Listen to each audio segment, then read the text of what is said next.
We are live, and we're going to start this in 2 seconds.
All right, well, good evening, everybody. Kufar Akbar. Of course, it is another edition of the Crossing the Crescent discussion group. We are live here on Blog Talk Radio every Tuesday evening at 5 p.m. Central Standard Time and Sunday afternoons from 2 p.m. Central Standard Time. We generally go for about 2 hours on Sundays and try to keep it to about an hour and a half on Tuesdays, but sometimes we just can't help ourselves and we go a little bit longer. Tonight, we have a topic that we were trying to continue from Sunday, but I've been watching the chat, and it seems like some of the people that would be most objectionable to this topic or want to input opposing views, perspectives, have kind of bowed out for some reason. So we'll just do the best that we can. I appreciate everybody coming tonight. I have a slideshow that I want to present, so you're going to have to bear with me. It's pretty comprehensive, but I guess I should say what the topic is first, right? That would help. Yeah. All right. So tonight we're going to be talking about does Israel have a right to the Holy Land? Do they have a right to claim what they have today as their homeland, as their country, and do they have the right to defend it? And if they do have the right to defend it, by which means do they have the right to defend it?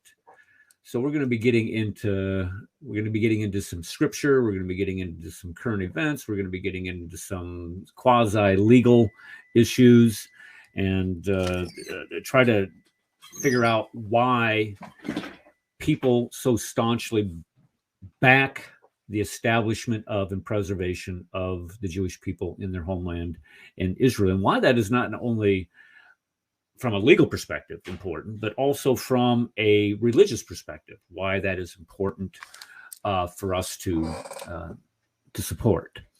So let me get over here. And does anybody have anything they want to chime in with before we get going on this? Because this, like I said, this is going to take me some time here to do this. I still got a little bit of a sniffles so my going thoughts on. After I got a preview of this, and my thoughts are, if you have a child at home and they are taking 9th grade or 10th grade history, social studies, you really would like for them to watch this. This presentation is professional, it's well done, and that's from my perspective as a former social studies teacher. Well, thank you for that. I appreciate that. The thing is that, here, also, let me just say this. If you do want a copy of this, all you have to do is just email me at Eric Thekaffer, Eric the Kaffer, spelled Kafir, at gmail.com, and I'll be more than happy to send you a copy of this slideshow. Okay, let's go ahead and get started. I made a mistake. Oops, I didn't mean to do that. I made a mistake already. I made the mistake of letting my cat in right before the show started. He was sitting out here on the windowsill looking at me and meowing. I thought, okay, I'll have some mercy on it because it's pretty cold outside. So I let him in, and now all he's doing is rubbing up against my feet, trying to get me to pet him. Yeah, I don't know if you can hear that, but he's also meowing at me. Okay, so we're going to be talking about Israel and its history and why they have a legal claim to the land and what is being done to keep them from staying in the Holy Land today. And this was one of the topics of contention on Saturday when we started talking about anti-Semitism, when we started talking about the anti-Semitic attacks that had occurred in Texas. What was that, Saturday evening? Has anybody heard if they've captured, or what? Not what if they captured, but why they arrested those two jokers over in England for? Did anybody hear why that was? They had a connection. There was a correlation between the guy they caught here, the guy that did the that took hostages in at the synagogue in Texas, was a British national. Right. And he had connections to people over there that they felt were terror related. Okay, but we don't know the extent of that, just the fact that there was a relationship between the two of them. Yes, and that was enough for them to apparently they were just looking for a cause. Okay, well, I just didn't know if something had come into the news today or popped out in the news today, because I went in and looked and I didn't see anything. I'm watching actually, so I'll let you know when I see it. Okay. All right, let's jump back over here to the slideshow. Okay, so when we look at Israel today, we're going to look at who has a right to the Holy Land, what evidence do we have for this, and why is there conflict over this? And as Christians, and I'm assuming everybody here in our well, I don't know everybody. I'm assuming in chat and in on the panel, of course, are Christians. What we can do to support Israel itself. Now, when we look at Israel's possession, not occupation, but possession of their rightful homeland, and you hear the consternation of Muslim majority countries and people of the Islamic faith themselves saying that Israel has no right to that. It's an Islamic land. Well, if you look at the Islamically held lands in that region, and this doesn't even include, if you go up here, I mean, this doesn't include Turkey. It doesn't include the stands over here. Here's how much they have. Yeah, it's right there. Just that little sliver right there. But yet, this possession of this land by the Jews today drives the entire Islamic world nutso. Now, today that would be kind of an antiquated way to describe it, actually, because the Palestinians, in my opinion, have essentially wore out their welcome in the Arab world or the Muslim world, because they've been offered so many opportunities for autonomy and self-rule, but they keep on blowing it, like, electing terrorist organizations to rule over them. But let's take a look at this from a biblical perspective. Let's start with Abraham and how Abraham was given the land by God. God called him out of the land of Ur and says, I will make you a great nation. I will bless you, and I will bless those who bless you. Now, this is in the book of Genesis. And then he establishes a covenant with Abraham. And we all know the story in chapter 15 of the book of Genesis, where he has Abraham come in and sacrifice a heifer, a goat, a ram, turtle dove, pigeons. And then God himself comes in, and he is the one that establishes the covenant he has Abraham fall into a deep sleep. And in the process is this God who walks between their establishing the covenant for himself between him and Abraham. And notice it says here, to your offspring, I give you this land. Well, the question then becomes, who is Abraham's offspring? Well, it says here, to your offspring shall possess the gate of his enemies, and in your offspring shall all the nations of the earth be blessed, because you have obeyed my voice. So the question then becomes, is this, somebody was here and popped in. Who is Abraham's offspring? So let's look at Genesis 26:5. 26:5, this pertains to to Isaac. This is specifically pointing out Isaac. This has nothing to do with Ishmael. And if you look down here in verse 4, I will multiply your offspring as the stars of heaven and will give your offspring all of these lands. Whose offsprings? Isaac's. It is not, this does not mention Ishmael at all. I need to take something off here. Hold on just a second.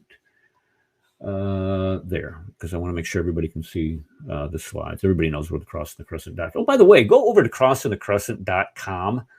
That is the website that we have. We're going to be doing some upgrades over there, and but all of the videos are accessible there. Or, of course, go to Cross and Crescent YouTube channel, like, subscribe, click the bell, and there was something else that goes with that. Like, subscribe, click the bell, share. There you go, share. Okay.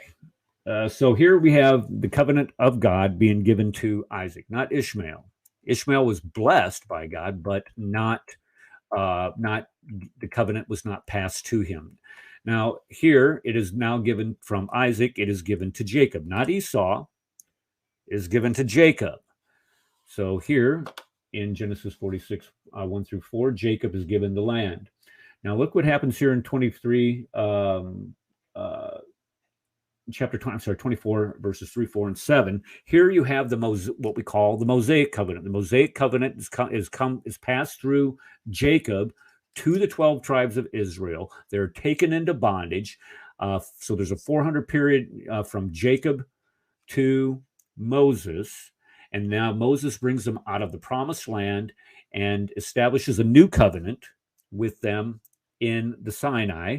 And here in the book of Genesis, you have the covenant being passed from Abraham through Isaac to Jacob. Now it's the Mosaic covenant, which is the 12 tribes. Does this have anything to do with Ishmael? Very good. No, it does not. Exactly. And so if you look at here, then he took, look at here. What book did he take? Well, he took the book of the covenant, by goodness, and read it, and hearing the people, he said, all the Lord has spoken, we will do. And that it was the covenant that they made with God.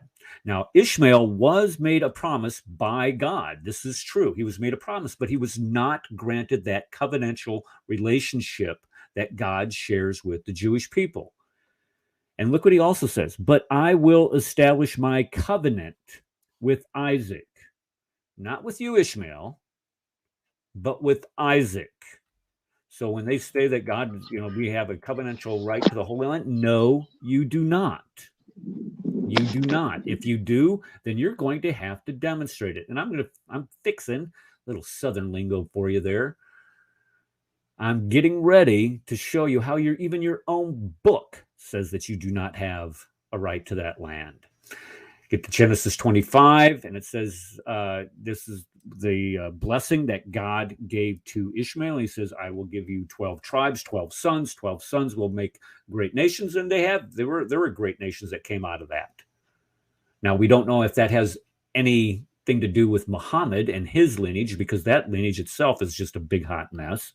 But let's just forget that little tidbit for right now. Now let's go to, let me bring this back up here, sorry. Now let's jump over to what the Quran teaches. This is what the Quran teaches. Quran says in chapter 2, verse 20, it says, O children of Israel, remember my favor. I favored you and fulfill your part of the what? Oh, yes. The Quran even says that there was a covenant between God and the Jews. Go to chapter 5, verses 20 through 21. Go into the Holy Land, which God hath ordained for you. So you're just telling the Jews to go into the Holy Land that God has given you. It's kind of funny how the Quran even says the same thing. In 5 and going to 12, Allah made a covenant with the children of Israel. So even the Quran admits that God made a covenant with the children of Israel. The children of Israel being who? The descendants of Jacob. Jacob's name was changed to Israel after he had that little wrestling WWE match with God. Okay, so let's look at some of the history behind it. So 1400 BC, Joshua claims the Holy Land. Then you have your period of Judges for about 300 years, and you have the period of Kings, which lasts for about 400 years, maybe 500 years. And then the temple is built in 968. Notice this possession of the Holy Land from 1400 up to the temple being built. And then you have the kingdom becomes divided in 930, and then you have the northern kingdom taken into captivity. And wait, Eric, don't you mean the furthest mosque was built in 968? The furthest mosque? No, I don't. I'm going to show you why here in a minute. Okay, all right. Just saying. Okay. This is before Christ, not after Christ. Yeah, exactly. Yeah. Well, I mean, that's what well, I'm not getting into it. BC, BCE, CE, AD. It's just maddening some of the things that you have to how we address the dates today. But anyway, okay. And then you have the northern kingdoms taken in captivity, and then you have the southern kingdom taken in captivity. The difference is that the southern kingdom returns and the northern kingdom is not. It was called the Babylonian captivity. And this is where you have Ezra and Nehemiah returning to Jerusalem. And keep in mind, during that time period, the Jews had been falling in and out of idolatry from the period of from the period of kings and from the period of judges. And you would have, really good kings, but then you would have a lot of bad ones. And they would be marrying into neighboring tribes, trying to establish alliances and things of this nature. And when they did this, they would bring in those foreign gods. And these foreign gods was like adultery to God. So he let them be taken into captivity. Now, notice when they do come back into the Holy Land in Ezra and Nehemiah, 536, they rebuild the temple. They restore the walls. They restore the sacrificial system, and they never go back into idolatry again. The problem was they became way too legalistic. Can I point out something here too? No. Yes. Okay. Thank you. Go ahead. All right. I just want to point out here. Notice they were taken into captivity for idolatry, and they were allowed to return. It's called the righteous remnant. So I just want to point this out on the people. God's wrath rains down on the wicked and on the just at the same time. Because if the righteous remnant were not taken into captivity along with the wicked idolaters, there would be no righteous remnant. I just thought I'd point that out. Just, Okay. So. Yeah, and this is true. Well, okay. Let me get I get sidetracked here. But thank you. Yeah, thanks, Brad, for pointing that out. Okay, then we have Jesus' crucifixion. Then we have the second temple is destroyed. Now, what's amazing about this, a lot of people don't realize, is that all the sacrifices that were made after the death of Christ, crucifixion of Christ, were not accepted by God for a 40-year period, for a generation. And then the second temple is finally destroyed. Wait, I got a comment on that too. Do you know that story? This is in the Talmud. Okay. Yes. If you want to explain it, go ahead. Yeah. So basically, what happened was, the same room that they would have met in, the Sanhedrin that they would have met in, to condemn Jesus, after the crucifixion, it was an earthquake, and the main stone that held the roof up completely cracked in half, and destroyed that room. They could no longer meet in that room. Secondly, there's a thing with the what is it? I can't think of it now. The color of a thread or the color of a cloth. If the sacrifice was accepted, it would be a certain color. Well, after that day, according to the Talmud, around that time, that sign that the sacrifice was to be accepted was no longer given. I can't think of it. I would think Anthony Rogers here. He'd tell it better. But basically, I'll have to look it up. I'm sorry to interrupt. I should have had more information. Look it up. But those are the two things. Those are in the Talmud. Yeah, but the fact of the matter is, even the Jews recognize and acknowledge the fact that their sacrifices were not. They call that holiday. Is it the Day of Atonement? Day of Atonement, yeah. Day of Atonement. There you go. They know. Yeah, the Shekinah. The Shekinah had left the temple. Yes. Yes. All right. Let's jump back over here. Am I going too fast, or this is about the right speed? No, just get you're through good. all this. All right. Okay. All right. Okay, so then from 70 AD to 1917, you have the diaspora of the Jews. After 70 AD in Hadrian, Hadrian took all the Jews into captivity, dispersed them from their land, and they were not allowed to go back to the land, well, at least during the time period of the Roman Empire. And that diaspora lasted until 1917.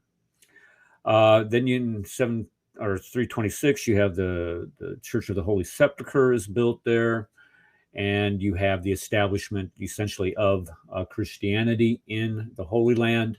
And then in 691, well, actually, we should say in 638, Jerusalem is sacked. I guess I didn't add that little fact in there, under the Caliph Umar. And then in 691, they build the Dome of the Rock. Now, notice, the Dome of the Rock is built in 691. Muhammad had his little night journey on his flying pony in, I think it was 627. I'm willing to be wrong on that date, but the fact of the matter is how can you have, this isn't one of the why the Quran is anachronistic. How can you have somebody going to the furthest mosque when that mosque doesn't even exist? And we're not even talking about the Al-Alaska Mosque, because the Al-Alaska Mosque, I think that's in here, wasn't built until 705. Well, it's even better. He was in a dream. How can you know where somebody was in a dream? It wasn't a dream. He got on a flying donkey, and come on. Oh, come on. Roll the rock all the way there. Exactly. Yeah, Aisha even says that he didn't leave. He didn't go nowhere. This is true. There's a hadith. What does Aisha know? What does Aisha know? She didn't even know how old she was when Muhammad climbed up. Let's not go there now. You can't believe the greatest scholar in Islam on these things. Yeah. But no, seriously, you kafir, don't you understand that there is proof? We have proof. You know how we have proof? Because there was a caravan of Arabs coming in, into Mecca at this time.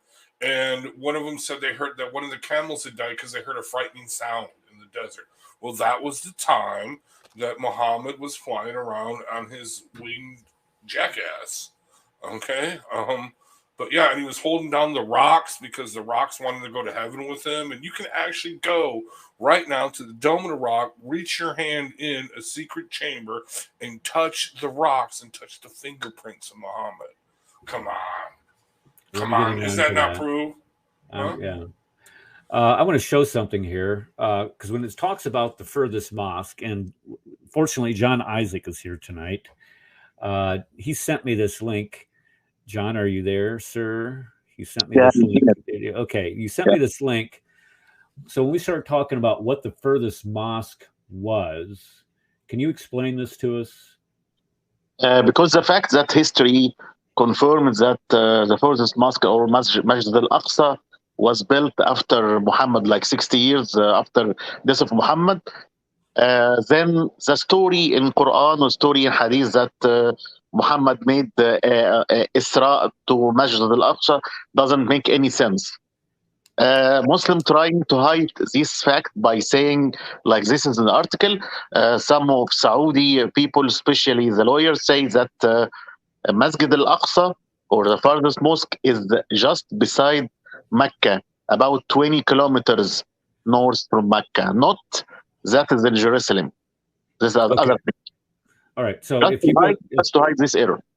Okay. So So when we start talking about the furthest mosque, you're saying that this is a 20-mile walk. I mean, you could walk 20 miles in a day. Well, some of us could, but it doesn't matter. It could in fact be the furthest mosque from Mecca at the time. Now, let me ask this. Okay. Was this was this night journey when Muhammad was this before the Hijrah, or is this after the Hijrah? No, I think it's after Hijrah. I can check the date exactly. I believe it's post Hijrah. It's after Hijrah, I think. It's after the Hijrah? Yeah. Okay. Well, he was in Aisha's bed clothing when it happened because she was there. Well, no, we can't believe her. But no, he got up to take a pee or something. I don't know what it was in the middle of the night, but no, that's what happened when he was in Aisha's room. But Aisha said, no, that didn't happen. But what is that silly girl know? The statement is that he was sleeping in bed when he had this imaginary tale. Right. So, yeah. If you're sleeping, again, nobody can know where you are in your dreams, so they can't know that Al-Aqsa belongs there. Well, let's make sure we understand why this is important. The reason why this is important is why Muslims claim Jerusalem as their third holiest site, is because Muhammad had made this journey to Jerusalem. So just to make sure that how they how they establish their claim to Jerusalem is saying this is where Muhammad made his. What is this thing called? That there's a word for it. There's the Mirage. The Mirage. There you go. The Mirage. That's Mirage. Yeah. Okay. The Mirage. Here's. I just want to tell everybody that's listening a funny backstory to this whole thing. Okay, so when Uthman, was it Uthman? Uthman took Jerusalem, right? Omar took Jerusalem. Omar took Jerusalem. Sorry. When he showed up, he went to the Church of the Holy Sepulchre, where the high priest or bishop was at, and he asked him where was the temple built? Okay, because he didn't even know. Okay, now at this time, here's the funny thing: the Temple Mount was the municipal garbage dump. Why? Because it was a great insult to the Jews to dump garbage on their Temple Mount. Not only that, there was a guy, what's his name, Constantine's son, Julian the Apostate, who wanted to restore paganism. Okay, after Constantine died, he became emperor for a while, and he wanted to restore paganism. So the way he thought he could do it was by rebuilding the temple at Jerusalem to prove that that Jesus Christ wasn't real, because the temple's not going to be rebuilt until he returns. Okay, according to preterism, according to that eschatology at the time. So here, this is seriously, they went to rebuild the temple. Earthquakes happened. Fires came out from the ground. Okay. And it scared all the workers away. And they never, because they couldn't complete it. And he gave up on the project, obviously. But anyway, after that, it became a municipal garbage dump. So this bishop, this Catholic bishop, or maybe it was an Orthodox bishop, said, yeah, you want to go pray over there? Go pray in the garbage dump, dude. So he sent the Muslims to go pray in the garbage dump, man. I mean, seriously. And then they did what they did. Anyway, if you notice the location of the Dome of the Rock, it in the Temple Mount, it sits overlooking the Church of the Holy Sepulchre. The Holy Sepulchre's, well, anyway, in relation to it, sits much lower than the Temple Mount itself. So establishing the Dome of the Rock where it is was a way of establishing your dominance as rulers over that region, over that city. Yeah. So if you look where, and the thing is that the Dome of the Rock is supposed to be, the Dome of the Rock is supposed to be a shrine commemorating the Mirage, the night journey. Yeah, seriously, they have this enclosed rock. Okay, they've got it enclosed. You can go pay it, give a donation of $5, $10, whatever it is. Stick your hand through this curtain and touch the rock and feel the fingerprints of Muhammad, where Muhammad pushed the rocks down because the rocks wanted to go to heaven with him. And he said, no, you cannot go to heaven with me. He pushed the rocks down. Okay, dude, that is according to this on the scripture. But one more thing, I'm sorry to take over. I'm sorry to madden the show here on you guys, but here's another little funny piece of information on this. Okay, so they build this thing, but here's the thing. You were mentioning it's built on the high places. What does Daniel say? When you see the abomination that causes desolation sitting on the high places where it does not belong, then you will know. There we go. There you go. Good old Daniel. Okay, what I was going to say about the Dome of the Rock, though, if it was built, it supposedly was built to commemorate the night journey of Muhammad. The problem is that the original inner and outer ambulatories that are there make no mention of it. It doesn't say anything about his night journey on the original structures. The only thing that says on the inner ambulatories is that say not three. Jesus was only a messenger. He wasn't. So to me, looking at this thing, it's nothing but a shrine to Antichrist, to deny the divinity of Christ. Yes. Is what it is. But this isn't this. And here's the thing: this isn't the farthest mosque, though, because the mosque that they're talking about, Al-Aqsa, that John had mentioned, is a mosque that wasn't built until 705. I don't think I have it in my slideshow here, but Al-Aqsa was not built. I don't have it in there. You have the Dome of the Rock being built in 691 by Malik. And I guess he built Al-Aqsa also, but it wasn't built until 705. So here again, this is anachronistic. Mosque doesn't exist. This is supposed to be the mosque that Muhammad did, in fact, have his night journey to. It wasn't there. There was nothing there. It was just one big flat Temple Mount. Okay, so we talked also about the Ottoman Empire being crushed in World War I. And this is what we were talking about on Sunday. If you're going to get in a war with somebody, wars have consequences. And I'm going to show you that here in a second. They lost control of all of their land. They were forced to become secularized. And we also have the Balfour Declaration at this time too. And then in 1920, you have the British Mandate, which is the mandate to rule over that region. And it did not expire until 1948. That's another date that is important to know. And notice what the Balfour Declaration says. It says that they're going to they understand the sympathy of the Jewish Zionist aspirations, and they favor the establishment in Palestine, a national home for the Jewish people. This is in 1917. So the Balfour Declaration essentially says this is what we plan to do. The problem is the Muslims in the region at that time. They were not going to accept even 1 foot being given to the Jewish people. So what do you have at this time? You have a mass migration of Jews going there and buying up land from the Arabs at highly inflated prices. So when we look at Zionism is used as a derogatory term today, when in fact it isn't. It's just this movement to go back for the Jewish people to go back to their homeland. That's all it is. So exactly. And people, yeah, you're exactly right. People like to use it as a dirty word. So when we look at the British Mandate, the British Mandate initially wanted to give all of this land, which they call this over here, the Transjordan, to the Jews. So when you look at the size of that, the sheer size of this, the Arabs are like, of course not. We ain't ever going to allow something like that to happen. So when the Jews are told that, hey, there's time is coming where we're going to be giving you back your homeland, they start heading back there. This is after World War I. And they started going back there by the thousands. And like I said, they were just essentially living out in the middle of nowhere in tents when they got there. And they were buying up the land in was now Israel. They returned from all over the world, even had newspapers. This is a newspaper that was printed in Palestine, in Israel, Jerusalem, in 1920 here. It was a Jewish newspaper.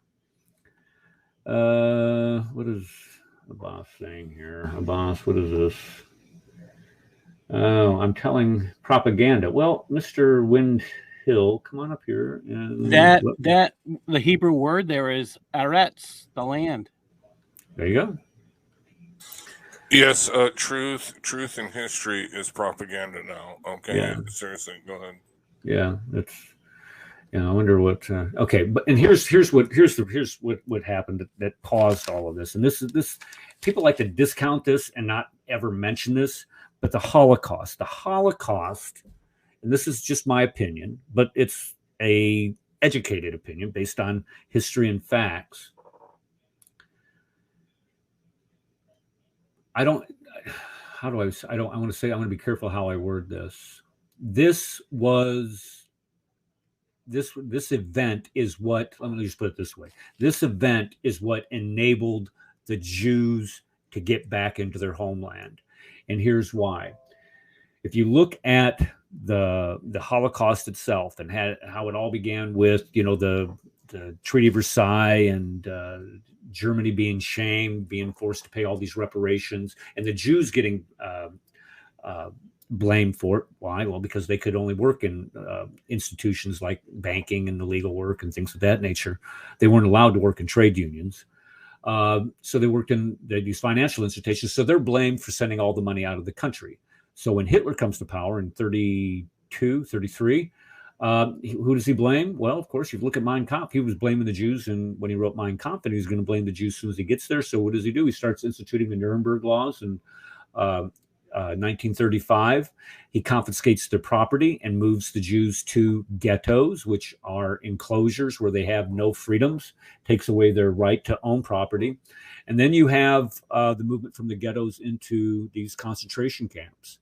And in these concentration camps, this is where they are essentially worked literally to death. And then from the concentration camps, then you have the transportation to these death camps, places like, of course, Auschwitz-Birkenau, Sobibor, Treblinka, all these death camps in that we find in Poland. And this is where they develop the gas chambers. And this is where we get the stories of Jews being sent to the gas chambers, millions of them dying in these gas chambers, and their bodies are cremated forever. Then after the liberation, people started realizing the scope of the Holocaust, where you have 6 million, 2/3 of European Jewry are killed in just 4 years, 2/3. And they start realizing how terrible this was for the Jewish people. And the reason why the Jews got caught in this is, now, of course, the hatred of Hitler for them. The guy's a psychopath. But the fact was that they didn't have anywhere to go. They had no place to flee to. In the United States, we're not innocent in all of this either. There was an entire shipload of Jews that were brought to the United States, and Roosevelt would not allow them to get off that ship. He sent them back to Europe. And just as soon as they got back to Europe, they were put on trains, transported to Auschwitz, and they were all killed. Thousands of them.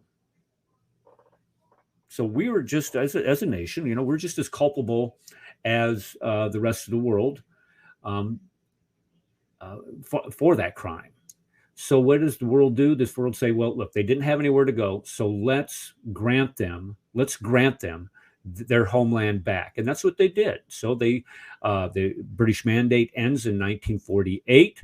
And if you look at the lands here, these lands here, this is what this blue area here is what was allowed to them when they claimed their sovereignty.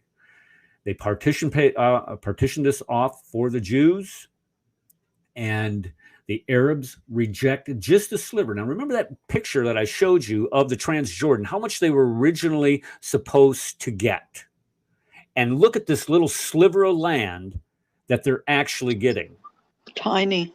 Yeah, and notice this land down here, that's nothing but desert, wasteland. It's nothing down there. So this is all they got. Yeah, but what do the Jews do with that desert? Well, we're getting that. Okay. Golly, hold on. So just as soon as they declared their independence, they were attacked by Egypt, Iraq, Syria, Lebanon, Jordan, and forces from Saudi Arabia, and they whooped their butts. Now, it took them a year to do that, but they did whoop their butts. Now, when you look at what happened after or during the war, as these Arab countries are coming into Israel, they're telling these Palestinians, quote unquote, get out of the way and go get behind us, and we're going to push these Jews into the sea, and then you can come in and you can take their property. Well, at the end of the war, after losing it, these Palestinians had nowhere to go. Now, they could have been absorbed and assimilated into lands like in Egypt or in Jordan or in Syria, and none of those countries would accept them. Now, again, this was part of a conversation I had with John Isaac today. John? Yes, sir. Can you come in and explain to us why these countries did not want to take these Palestinians? Look, as I said from beginning, and I always say it's a religious problem. no Muslim can accept defeat in front of Jews. They have their own hadith that before last day last day they should kill Jews, and even Jews hide back of rocks or something. The rock speak or the trees speak. There is Jews here. Then all Muslims have this hadith in their mind. They will not accept leaving any inch for any Jews. If let us say Egypt took the people in Gaza, and let us say Jordan takes the people in West Bank, then there is no Palestine. Then it will be a peace between Arabs or Muslims in general and Israel after defeating the Muslims before. Then this is not accepted by Muslims, and it is not political issue; it is religious issue. Okay, so in other words, they're using the Palestinians as pawns. Yeah, just like something to say that this is our land, this is Palestine. Palestine will not die. We will go to liberate Palestine, liberate the farthest mosque. All of these is hidden under the hadith and the stories of Muhammad. They should kill all Jews. Okay. Yeah, so No. if they would accept them, then that would be admitting defeat, and that's exactly and that's exact and it's a religious admonition to keep that land from falling into the hands of the Jews. I'll tell you something maybe strange, but this is fact. Happened to me. In my WhatsApp account, I have friends since days of school. Like 20 years or more than 20 years ago, we were in this WhatsApp group. And when United Arab Emirates made the peace with Israel, I congratulate all of us for this peace. What happened? They attacked me and kicked me out from the WhatsApp group because they don't want peace. Peace for Islam now means defeat. Defeating who? Defeating the worst of creatures. Yeah. Yeah. So something I want to point out, maybe you can verify this or tell me I'm wrong, but I've heard from many of my Arabic friends in the real world that I've had over the years, mostly Iraqi and even Palestinians actually, and they said that Arabs hate Palestinians because they not only did they lose their land, but they lost their land to Jews, which is astaghfirullah. That is a serious thing. But they actually really despise the Palestinian people, especially Lebanese and Jordanians really despise Palestinians because of what they've done with the refugee camps and such. Can you confirm or deny or? Yeah, even Egyptians don't love the Palestinian people, especially in Gaza, because most of them are Muslim Brotherhood. They are making trouble to Egypt every day and every night. But as I said, that's a problem. If they say there is no Palestine, Palestine is done, then Islam means that it collapses. Just they you'd like to Palestine return back just for this religious purpose. But really, most of Arab don't like Palestinian. And I saw when Saddam Hussein invaded Kuwait in 1990 something, 1992. August 1990. Yeah. The Palestinian people, my father was there in Kuwait. The Palestinian people stole all the money from banks, stole even my father's money. And they hate, Palestinian also hate the Egyptians much. They were working in Kuwait. They don't love. Okay, so you're saying that the Palestinians that were working in Kuwait at the time, when Saddam Hussein came in, they stole the money out of the banks. Money from the banks of Kuwait. They stole a lot of appliances like fridges or microwaves, whatever. All of these taken by them, and they go to Saddam Hussein, help us, give us places, give us a place to live. We will help you, and this is what happened. Yeah, they pillaged. Wow. They pillaged Kuwait. I didn't know that. That's like that's interesting. So inside the baseball stuff Palestinians, there. so the Palestinians pillaged and plundered, and then gave all the loot and booty to Saddam Hussein, looking for. Wow, that's incredible. That's incredible. Anyway, I'm sorry. But... No, all right. Let's get back on this. Okay, so it's great to always get those insights from people that like John. I appreciate John coming to the show and sharing that with us. Okay, so the Jew. Now let's completely understand this. When those Arabs that were living in Palestine are placed in refugee camps at the conclusion of the war for independence in Israel, the Jews across the Arab world were ethnically cleansed from those lands. I know this firsthand because I mentioned this on Sunday, that the family that my wife and I stayed with when we were in Israel, their parents were from Morocco.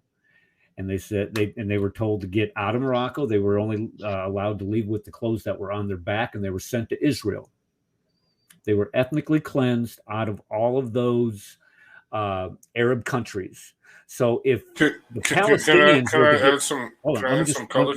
Yeah, okay. Let me just say this: if the Palestinians truly want their land back, then what they're going to have to do is go to all these other countries and give those Jews their land back. This is a result. This is what happens when wars are fought.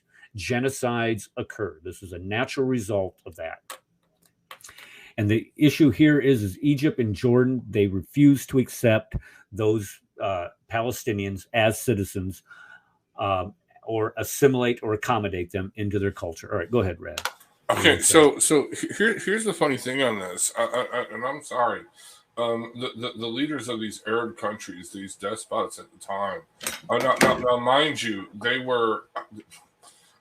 they came out of the Ottoman Empire. Okay, they were basically they were basically given rule and jurisdiction based on their political allegiance and stuff like that, especially to the British Empire. Okay, so these were not the brightest people in the world. Okay, think about this. Okay, all right, they expel all the Jews in their countries, right? Where do these Jews go? They go to Israel, thereby increasing the population density of Jews.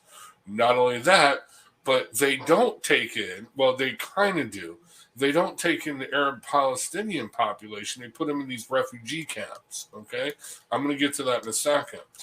But here's the funny thing. So they depopulate the Arab population and repopulate the Jewish population in Israel. You see what I'm saying? So these numbskulls, these morons, actually did the state of Israel a favor by doing this. Now you mentioned about right of return and stuff like that. Dude, I guarantee you, ain't no Jew want to go back to Jordan. Ain't no Iraq has expelled 50,000 of them. They don't want to go back to Iraq. You know, they don't want to go back to Iran. They don't want to. You know what I'm saying? They're like, no, we're happy. We're fine. Okay, but be that as it may. Here is the sad and tragic part of this. In nowhere in the world, no refugee status, okay, has this ever been done. They created the new, well, at the time, the new UN under, it was only done once for the Palestinians, it's never been done again, okay, created a permanent refugee status, okay?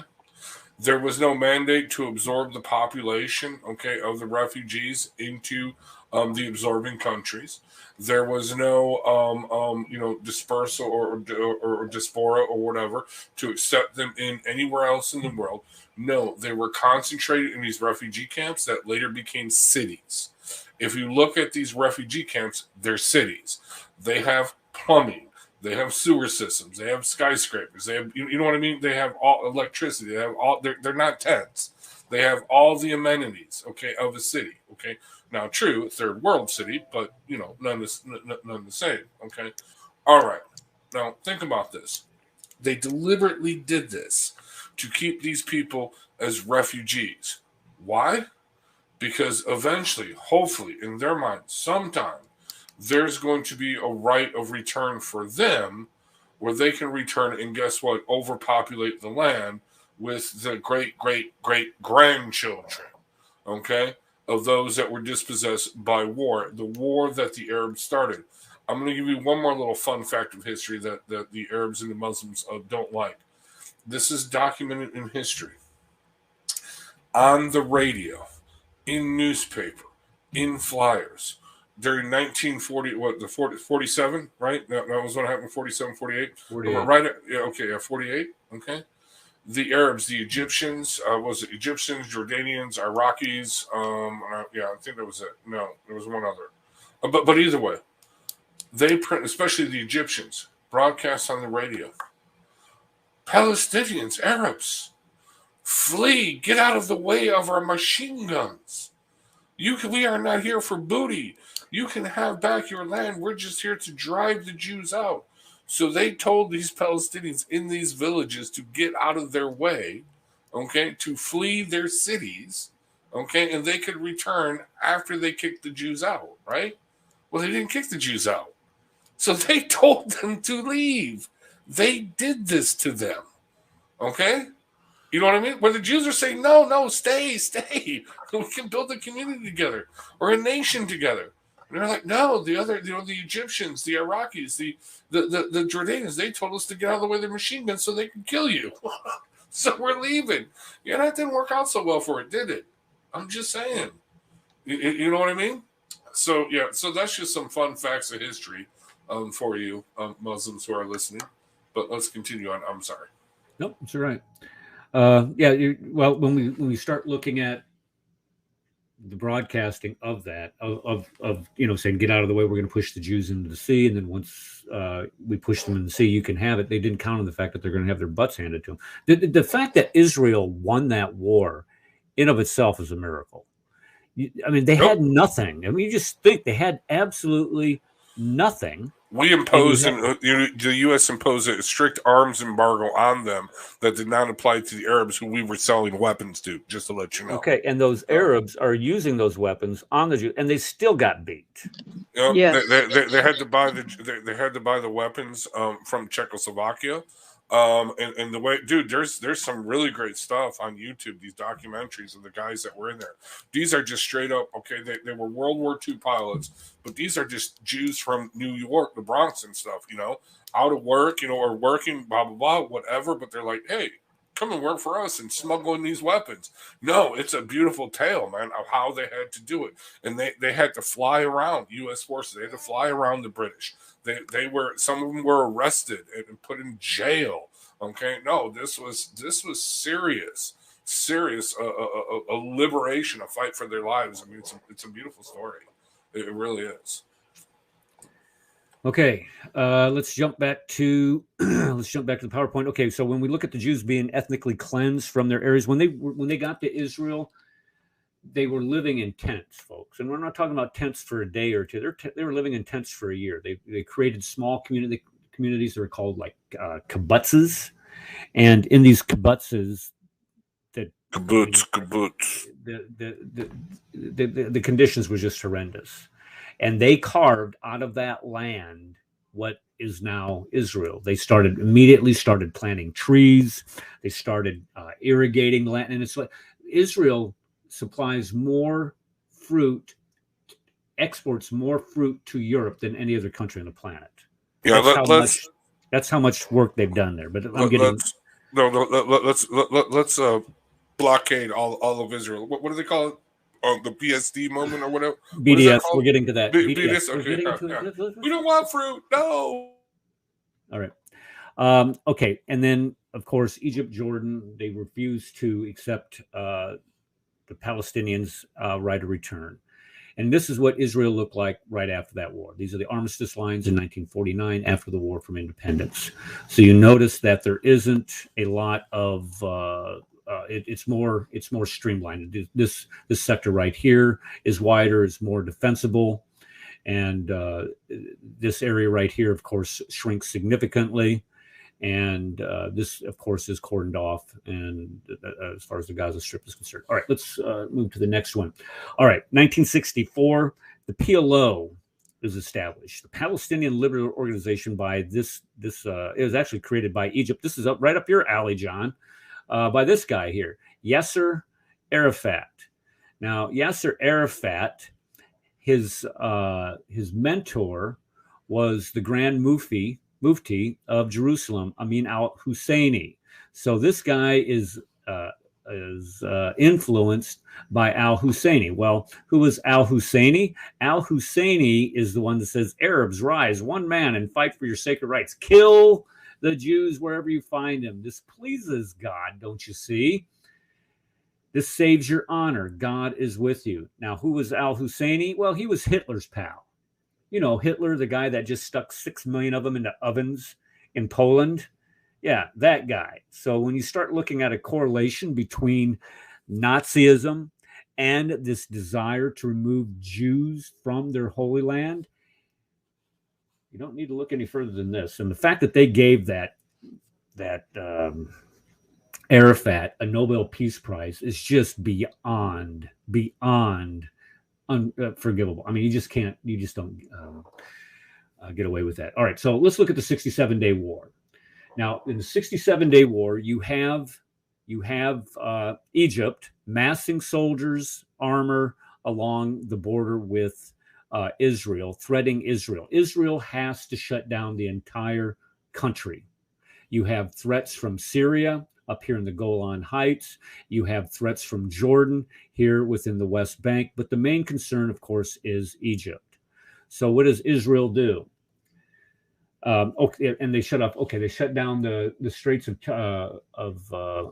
Tiran down here and the Suez Canal, which shut down the shipping going through there. So that was one of the main concerns internationally anyway. And then it, of course, occupies Sinai. Okay, I just said that. And then what Israel does in response to this, instead of waiting for Egypt to launch the offensive on their terms, Israel launches a surprise attack on the Egyptian Air Force and destroys the entire Egyptian Air Force in 2 hours while they're still on the ground. And if you read the details behind that, it just happened to coincide with what you would call a shift change, where there was no communication going on between the people that were coming onto shift and the people leaving the shift. So it just happened to happen just right at the right time. Kind of comical. Anyway, so Egypt, and then plus on top of that, Egypt's armor is subsequently destroyed in place in the Sinai. And then you have Syrians attacking out of the Golan Heights, and they're turned back. And then Israel is practically begging Jordan to stay out of it because it's not going to do them any good. And Jordan, of course, not wanting to listen to the Jews themselves, they decide to attack too. So when you look at all of these attacks, they're repelled through Israeli air superiority, and the Arab armies are forced to again sign another treaty, another armistice in disgrace. Now, can I add some color commentary on that? No. Go ahead, Brett. No, go ahead. Okay. Go. So there are recordings. There are NSA, CIA recordings. I forgot which one got them. Where what's his name? The dude from Egypt is talking to the dude to Syria. Okay. Nasser is talking to what's his name in Syria. Okay. Now each of them have lied to each other. Okay. Seriously, because they actually had a plan for this, and the Jordanians also were part of the plan, but all of them have been lying to each other. Well, now the jig is up, and they're trying to get the Jordanians involved, right? Okay, and they're talking to each other, and what do they say? They say, "We'll just blame the Americans." I am not making this up. We'll blame the Americans' interference. They're like, oh, that's brilliant for our losses. Okay, blah, blah, blah. But no, the whole thing, they're lying to each other. Okay? Completely and totally. They're saying, because no, Egypt was supposed to advance so far. Egypt said, we are advancing so far. But no, they were getting destroyed. Syria was supposed to advance so far that was going to trigger the Egyptian advancement, which they actually did. Okay, but then they got slaughtered. Okay, you know what I mean? Okay, so they're completely lying to each other.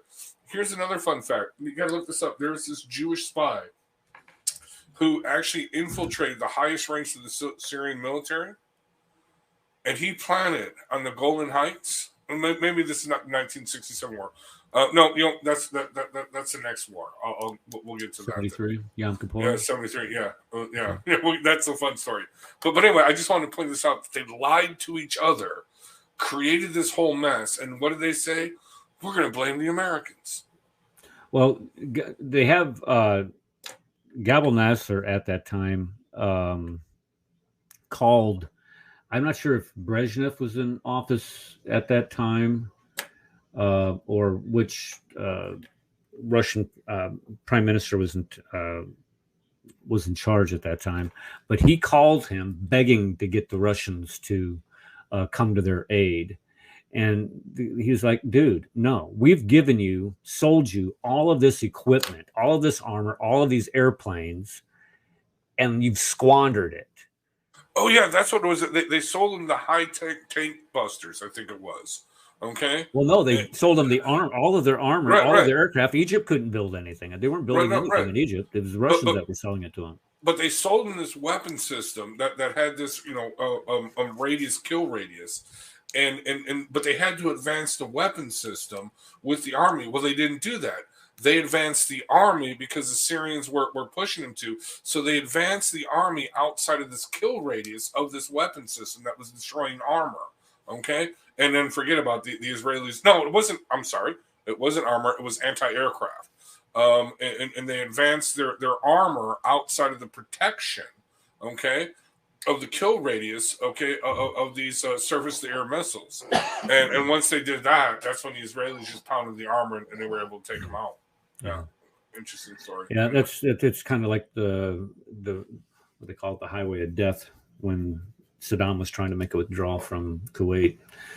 Pretty ugly stuff. Okay, so let's look at the results of the 6-Day War. Notice at the beginning of the 6-Day War, the possessions of Israel right here. This is controlled by Jordan. This is controlled. This is the Gaza Strip anyway, and this is what's controlled. And this is controlled by Syria.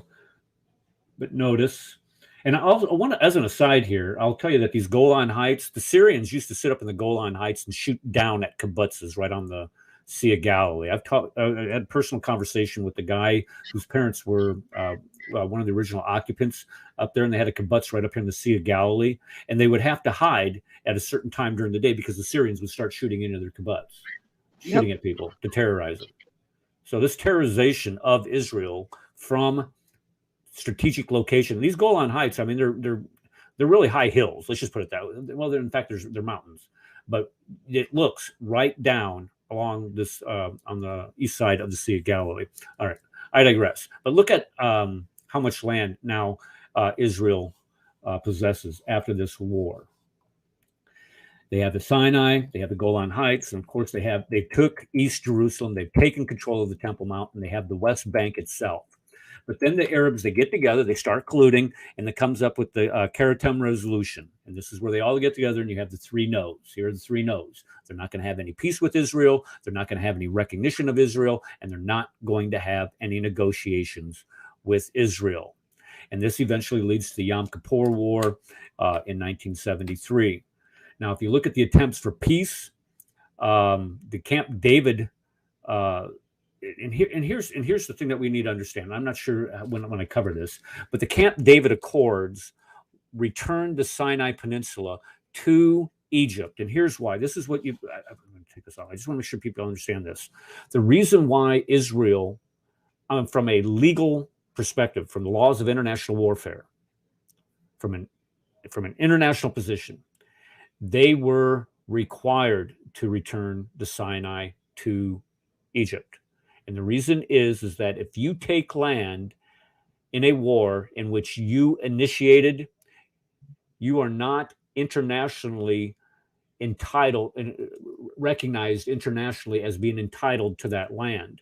Now, you notice that Israel, at the beginning of the war, did launch a preemptive attack on the Egyptian Air Force Well, why? Because Egypt had amassed all their armor up on the Israeli border. They were going to attack. So instead of waiting for the Egyptians to attack them, Israel took out their aircraft or their air ability in 2 hours.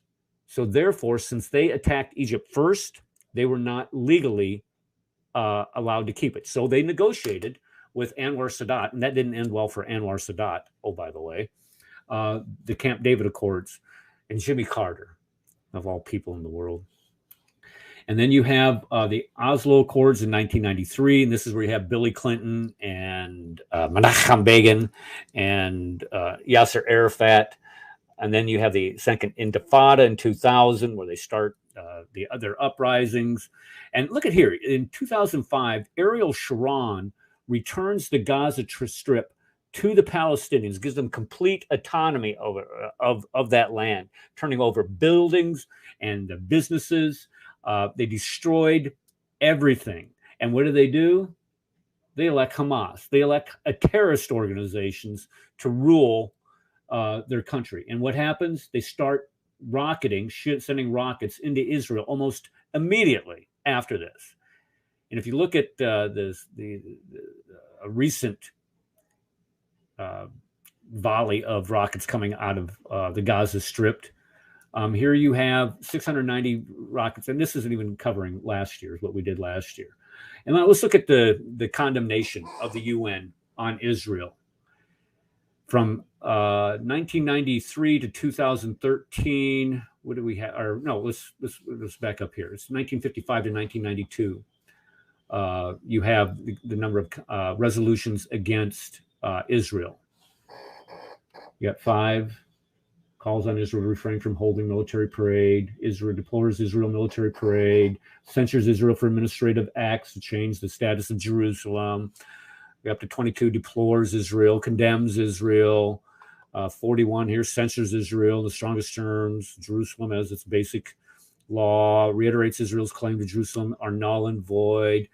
Strongly condemns Israel vigorously for defending themselves when they're bombed. My gosh. We're up to 62 here. Condemns Israel for violence against Palestinians at Haram al-Sharif, Temple Mount. Oh my gosh.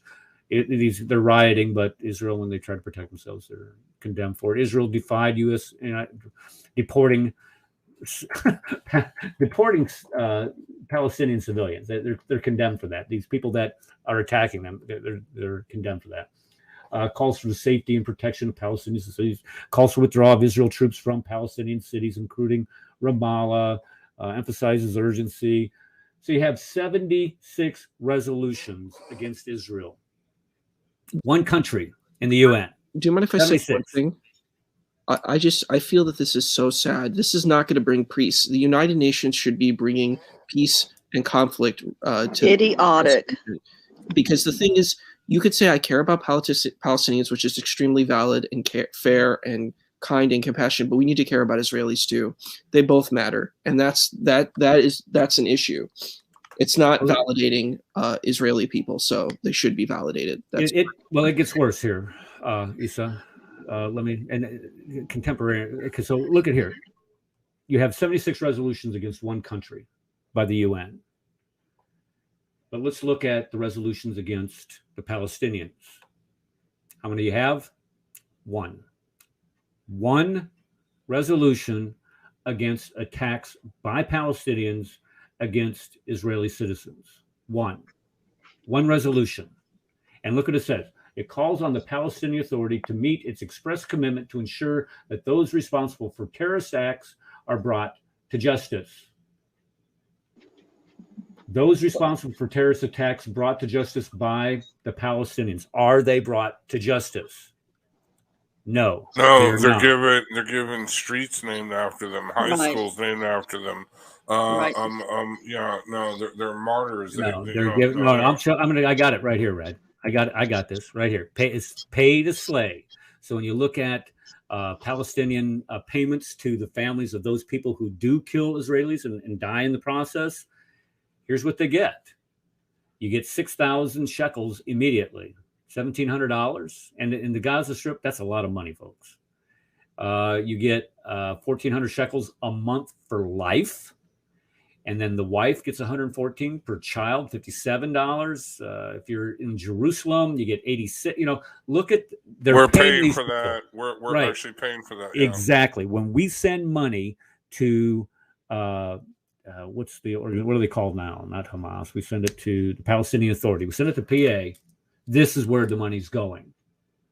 This is where your tax dollars are going. They're paying these people to kill Israelis. On top of that, look at this. When you look at people who are thrown in jail for terrorist activity or planning terrorist attacks or committing crimes against Israelis, they're paying these people and their families money for every month that they're in jail.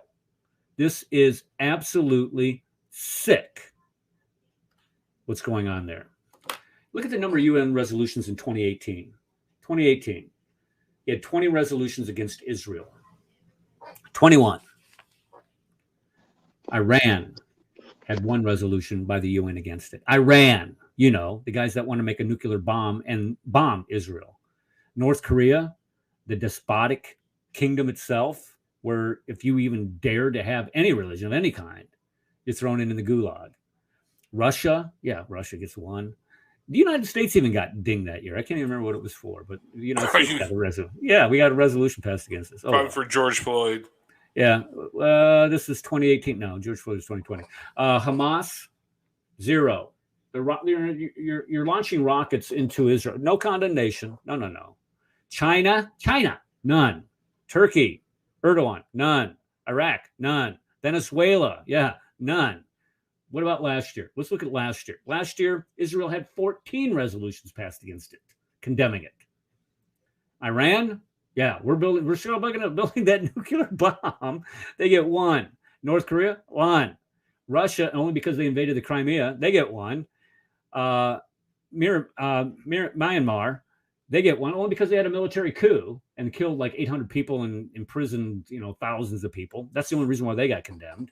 Syria, which is a humanitarian crisis, gets 0. Hamas, who launches a whole bunch of rockets into Israel last May, none. China, they're ethnically cleansing. They're committing genocide, which the NBA supports. Exactly, right. Yeah, with the Uyghurs, they don't even get condemned. Turkey, no, of course. Nigeria, where you have a Christian genocide going on, nope, not a word, not boo. Venezuela, 0. So when we start, come on, we didn't get one. We didn't get one for George Floyd. Come on. No. Look at these attacks. Over 4,000 rockets are fired from Gaza last May, and a lot of them, unfortunately, didn't even make it to Israel because these guys have. Well, number one, if you watch recent debates, people are historical illiterates, and obviously they're engineering illiterates also. That's what drives them. Anyway, so when Israel responds, Israel is condemned for having rockets shot at it. Israel's condemned when these rockets are launched at it. And you think about this, Israel uses its rockets to protect its people. The Palestinians use their people to protect their rockets. And the imam's okay with that. Yes, that's exactly right. Yeah, they have a right to defend themselves from what? They didn't start it, for crying out loud.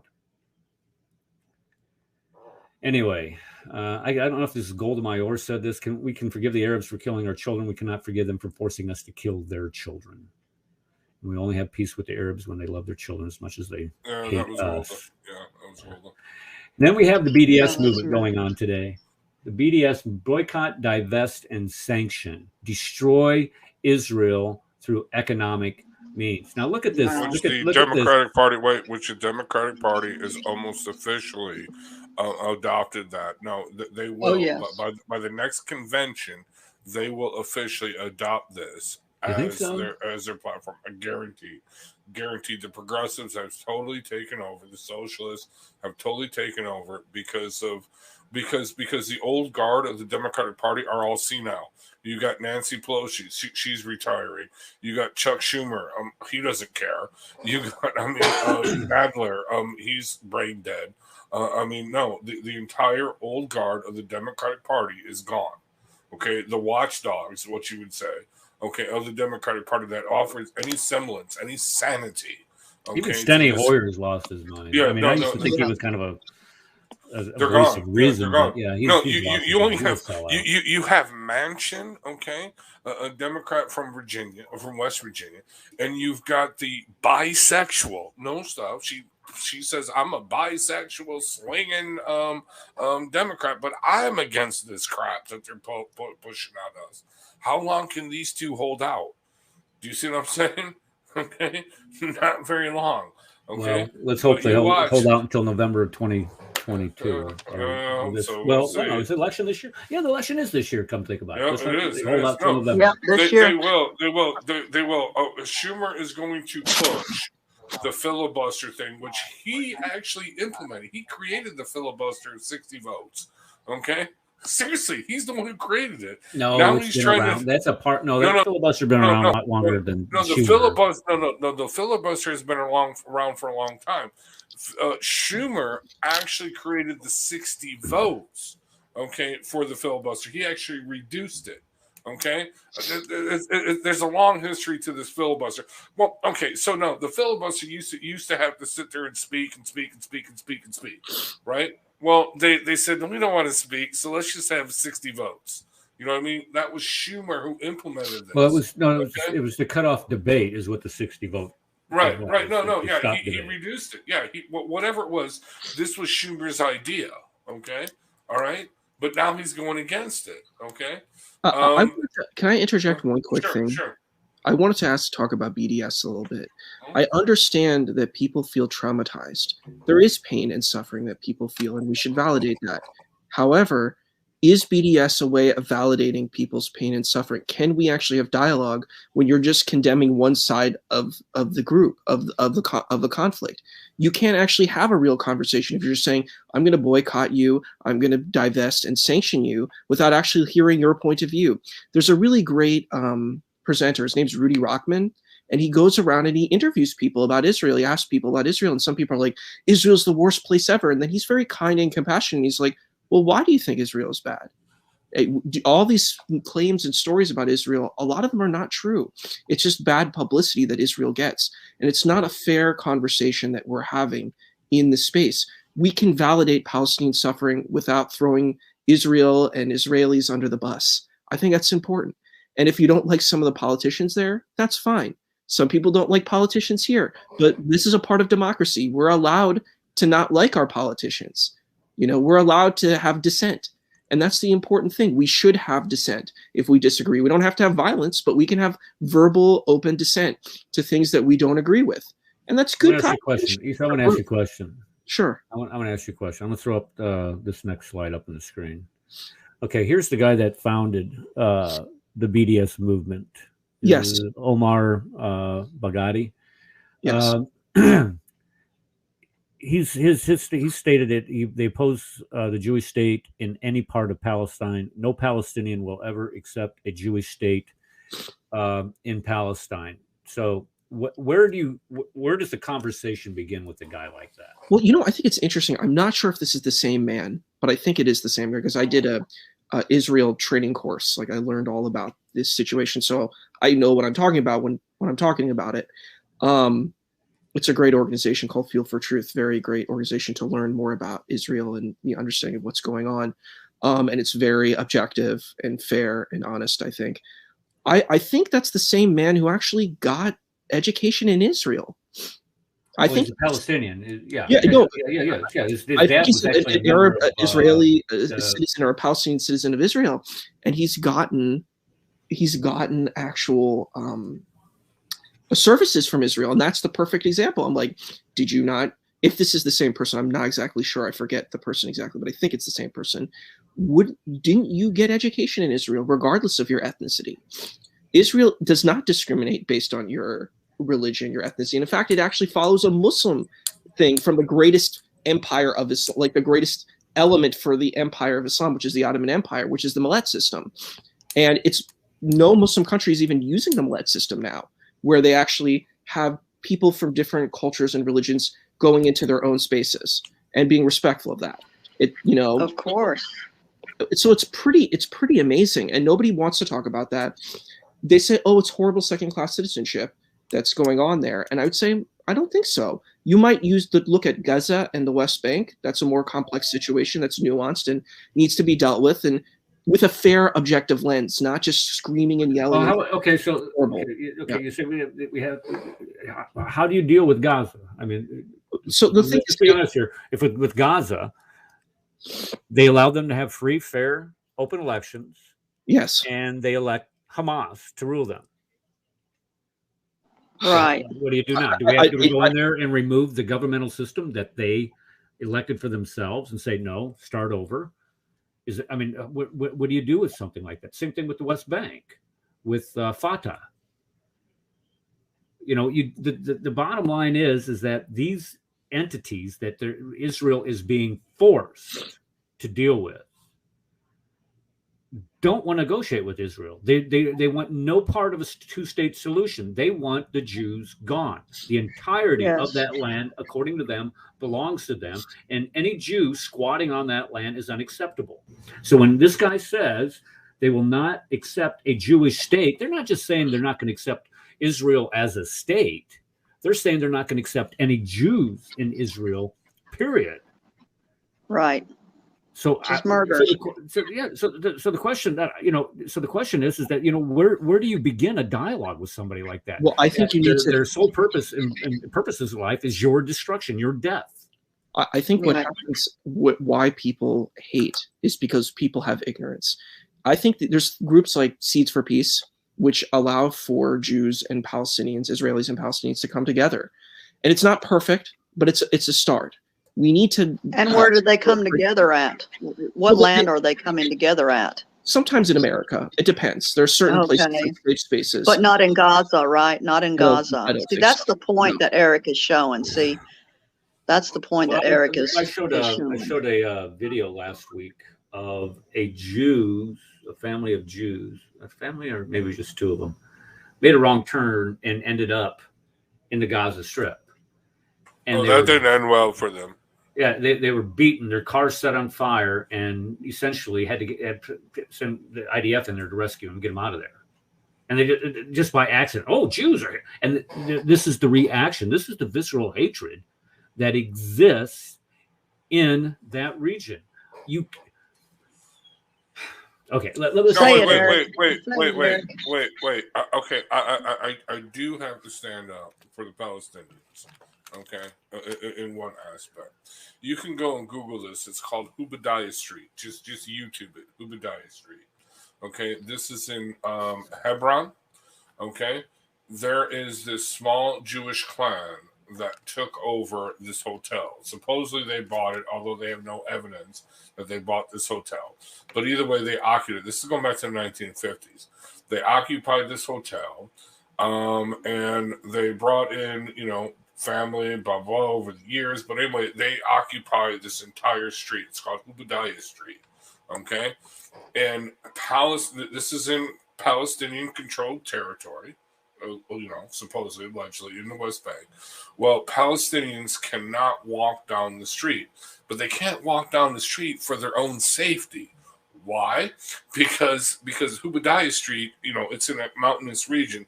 So Hubadiah Street is on the top, okay? And the streets underneath are lower. Because why?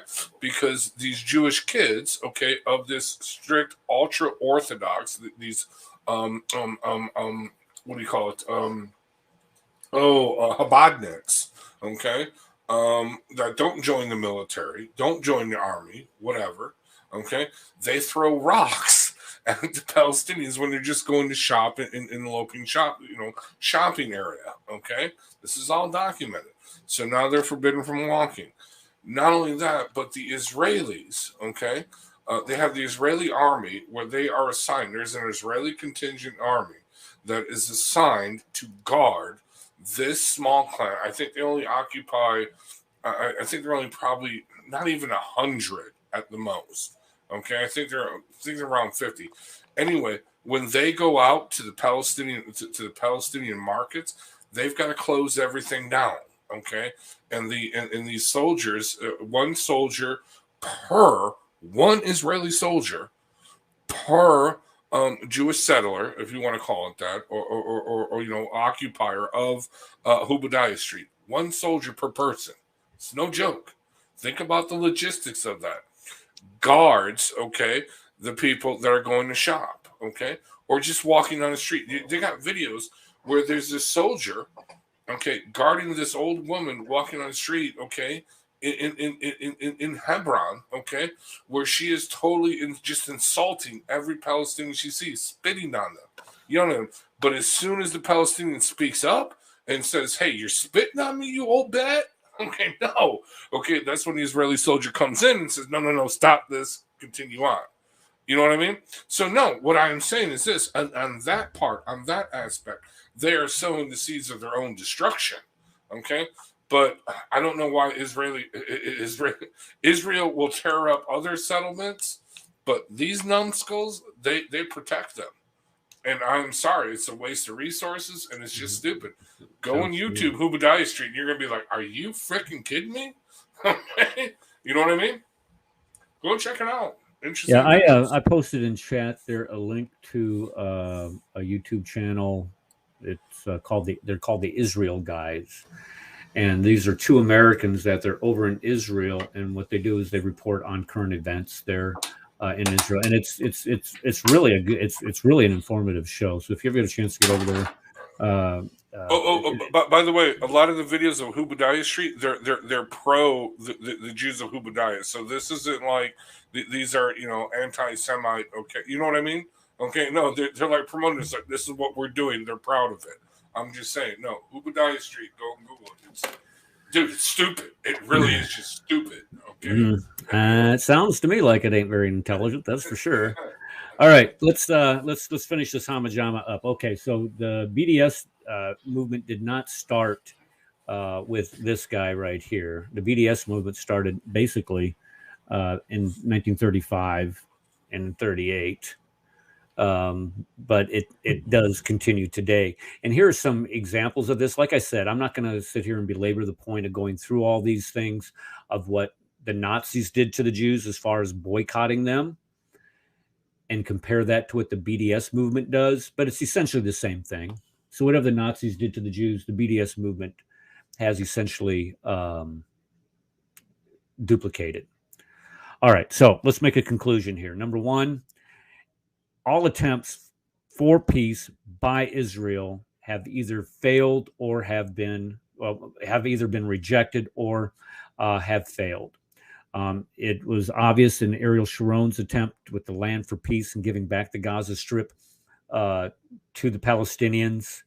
That did not work. That did not work out well for the Israelis at all. Why? Because just as soon as it was given back, they tore everything up, destroyed everything that was Jewish there, and then they started launching rockets and terrorist attacks against the Jews.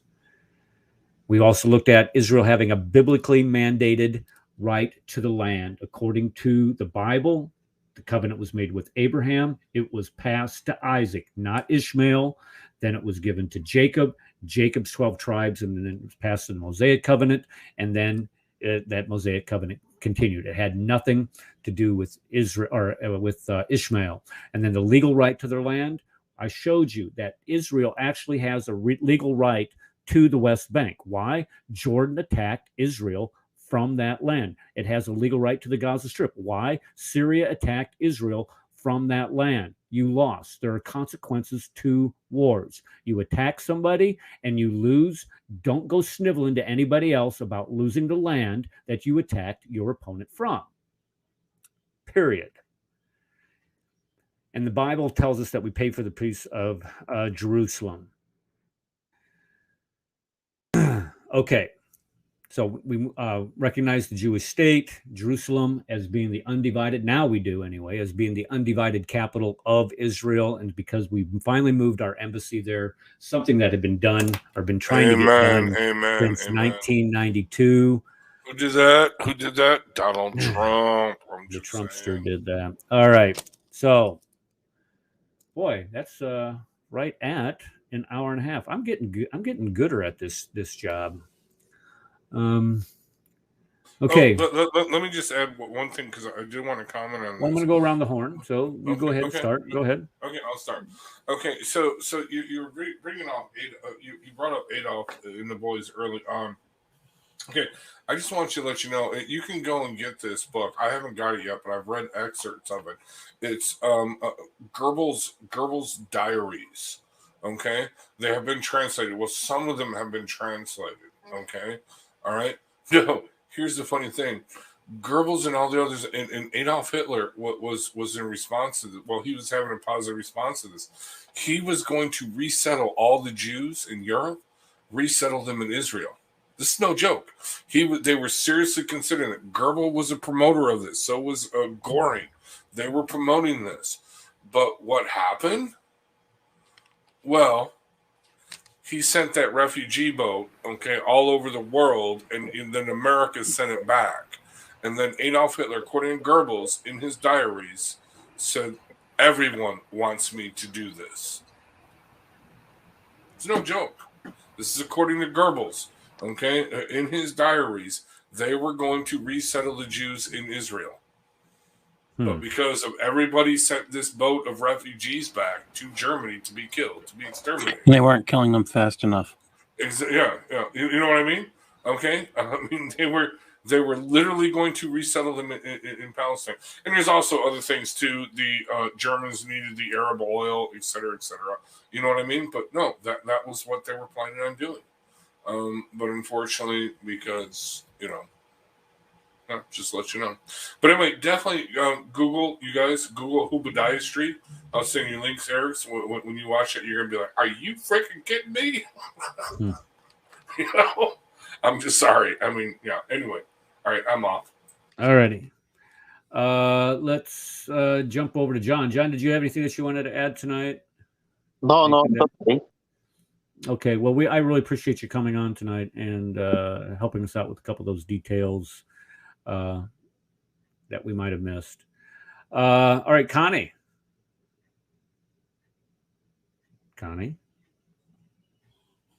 Islam equals death, lady? She might have stepped away. Isa, you have anything? Isa appears to have stepped away. Paul? I think that if you're a parent and you're listening to this, get your children, make them sit down and watch this entire thing. And I would actually go to the point where I would test them on it, to the point where they have to know this, because their local schools will not teach this. That's important to understand. Your local schools will not teach your children what was just shown to you. Thank you, Eric. Well done. Okay, thank you. I appreciate that. All right. Okay, well, we're going to call it a night. Darcy commented here saying that I'm sounding gooder. I'm feeling gooder, not the goodest. I'm still having this is gosh. Avoid the vid. Has to say it. Avoid the vid. It just makes you feel miserable. But I am feeling much better than I was on Sunday. That's for sure. Okay, we're going to call it a night. Thank you, everybody that came here in the panel, contributed. Oh, a couple admin things. I just got a message from Skype. Our brother, Dr. Kubar Phobia, is going to be debating Abbas on the 29th of January, which date would. I passed over you, Dr. Kufar. I'm sorry. Did you have anything that you wanted to add to this? I didn't. Oh, that's okay. No, I just wanted to say it was an excellent show, and I agree with what Paul said. You got to teach your kids, because this is not something that they're going to teach in school. And yes, me and the boss, we have agreed 1 p.m. Not this Saturday because he's busy. The following Saturday. Okay, that's a Saturday. Okay, good. And let's see here. Is that a moderated debate, or is that just going to be a conversation, or what? Or? Well, I was hoping that we could do it on your show, if possible. If not, I'll do it on mine, and I guess we could have a moderated. Well, we could do it on mine, but you don't have 4 hours. No, I don't think I want to debate 4 hours. Right, okay. Well, yeah, if you want to do it, let me know, and we'll get it. We'll get the logistics of it. We'll get the logistics of it set up. That's perfectly fine by me. Yeah, I would love to. I'd love to hear that. Well, anyway, we've heard all the majority of the arguments for Muhammad in the Bible. Also, okay. Also, Chris Claus has assured me that he is going to be having a show this Thursday evening at, I think it was 8 p.m. Eastern time, so it'll be right at the end of Paul's show. What? Where is Chris? He's kind of like been MIA for a while. Well, he's working a different shift. Yeah, he's going out to Cuba too, man. I know.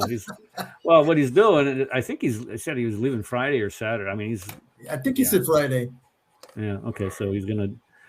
But by the way, just a correction. It's in Hebron, and it's Ramallah Street or King David Street, Shuda Street. I'm sorry, Shuda Street, King David Street in Hebron. I'll send you the links to the videos. No, you're gonna be like, seriously, you watch these, you're gonna be like, are you freaking kidding me? No, kill that old bat. I'm just saying, any old bat spits on me. No, I'm sorry. I'm just saying. I'm tired of that. Okay, Wind Hill. I don't know.